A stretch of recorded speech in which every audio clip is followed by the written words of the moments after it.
And we're live. So Kyle, I thank God you have your Dr. Peppers. Yeah, back up. Yeah, we're good. Did Fish bring him?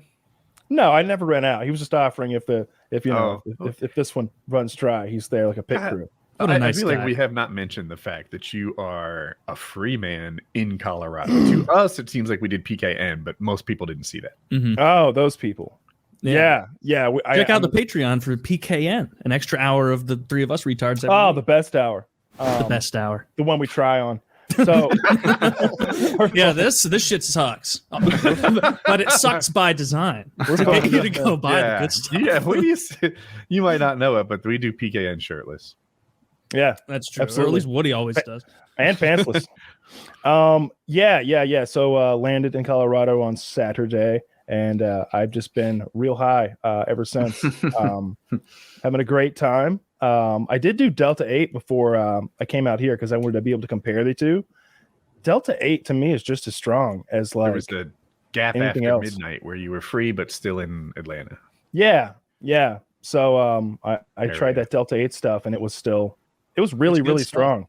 Really strong. I got a Delta-8 vape, and then when I got here, I compared it to like a strong marijuana vape, and I think the Delta-8 is at least as strong and maybe even fucking stronger. It was so goddamn strong. I meant to mention it on PKN because you were like, because you talked about how like before you smoked, like you weren't that into vapes. You liked like the concentrates, like using a dab rig. And it's like, it was funny thinking like you were out of the game for so long that technology increased to the point that like you're hitting it and you're like, it's just like taking a dab. Yeah. But it's in a pen. Like, yeah. I mean, being out of the weed world for 4 years is like, I mean, like this is the burgeoning industry. Like it's changed. He's like one of those prisoners that are like, dude, phones have screens now. Yeah.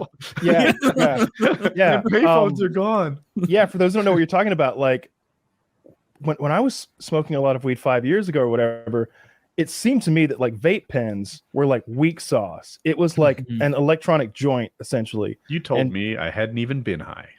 I'm not sure you have, but I mean, I want to believe. Kind of like, just like in kind of Mulder in the X-Files kind of thought process. At the 2 hour point, I'm you're gonna go get get hydrated. Yeah, go get hydrated. Right. But yeah, it seemed to me at least like 5 years ago when I would smoke a vape pen out here that like it was kind of weak sauce. It was kind of like a really weak joint that you had to hit like 10 times to get stoned, and even then it was kind of this like head high, not really a body high. It was kind of a giggly high.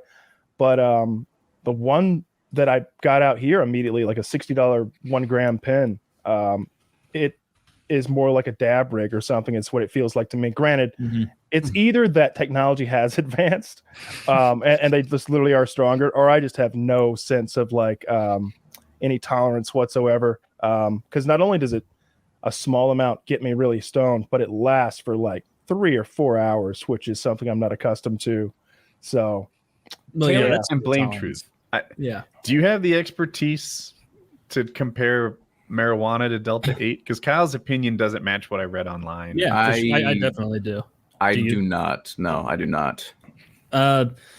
It's like I feel like Delta-8 is more. I feel like there's almost like a cap on it, like a ceiling. Like you need to take a ton of it. And I've definitely taken too many Delta-8 edibles before and like woken up the next day and been like, oh, I'm still definitely high. But it's not as strong as regular edibles or regular weed. Because like I've eaten like 50 milligram edibles of like real shit when I'm out in Colorado, and I'm real fucking high. For a lot of people, that's a huge amount. For a lot of people, that's fucking nothing. Like that's how the tolerance thing works. But I'm like, I'll like get to like a borderline, I'm really uncomfortable, and then get away from that and be back to normal. Whereas like 50 milligrams of Delta-8, like I'm fucking hunky dory. There's no mind aspect to it really. Like it's not very mental. It's just like a body buzz, physical like relaxation high. So I almost prefer it more, honestly. Like it's, I didn't understand that you were trending that way. If it were legal, if regular weed were legal here, I'd switch to regular weed if it was the same cost. But Delta-8's cheaper than the shit in Colorado. Like Kyle, like you have that 1 gram thing for $60. A 1 gram thing here with Delta-8 is like $30. I got like one of these for like $29.99. What is that? And this is the same. Bubble gum? It's a little vape, a Delta-8 vape, and they this is a 1 gram one. They last. This is still half full. I've had this for weeks.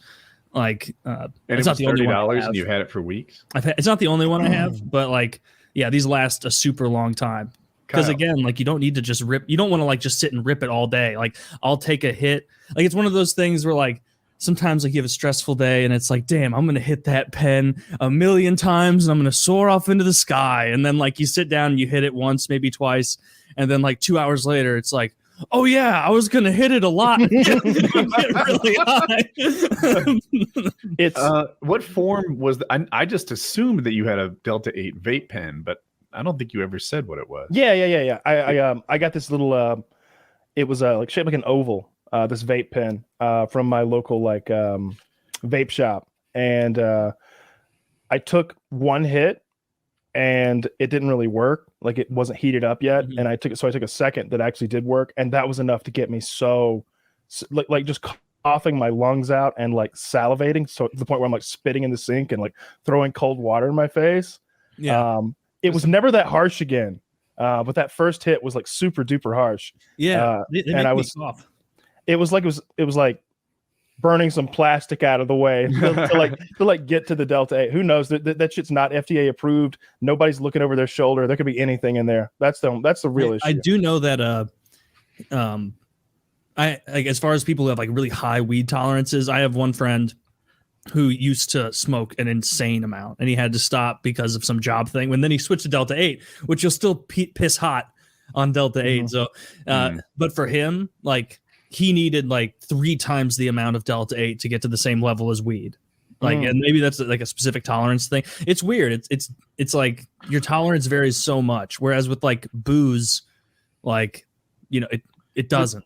Did someone tell me, maybe it was Taylor, but I'm not sure, that if you build up a Delta-8 tolerance, that doesn't cross over to pot and vice versa? Yeah, someone was telling us that. Yeah, just interesting. Anecdotally, when I was on vacation and smoked after doing nothing but Delta-8 for a while, just a couple hits off of a joint or a blunt, and I was too high. So, yeah. Oh, so your tolerance recovered while you did Delta-8. Because I went and I was this solved how a tolerance break sucks. Literally, yeah. We don't do tolerance breaks. We just rotate crops. We just switch drugs. It's great. And the biggest edge it has over weed is the price. At least here, it is so much fucking cheaper than stuff even at the dispensary. Because I've looked online at if you get your medical card, what the dispensary is like. A friend of mine has it, and it is easily twice as much for the same amount at the dispensary. Yeah, but again, it's not regulated, and we're not 100% sure what the fuck's in there, which is a little scary. I think I'm gonna do some research online when I get back to find a more reputable Delta-8 source or company, maybe somebody who does it. Find a good brand that makes good stuff. The gas station's not. No, that's I went to a vape shop. That. Oh, you did? Okay. Yeah. I thought it was they sell it at gas stations. They do sell it at gas stations, but I went to the vape shop because I felt like it might be a more reputable brand if it came out of a glass case instead of some guy reaching back behind the lotto tickets. You might be right. I never considered this. When I buy a Monster energy drink because I'm driving tired, I never consider how reputable the source is. No, I guess not. That's because there's no brands with this stuff. I mean, there are, but I don't recognize them. So this could be the Coca-Cola of Delta-8, or it could be the Hyundai. I don't know.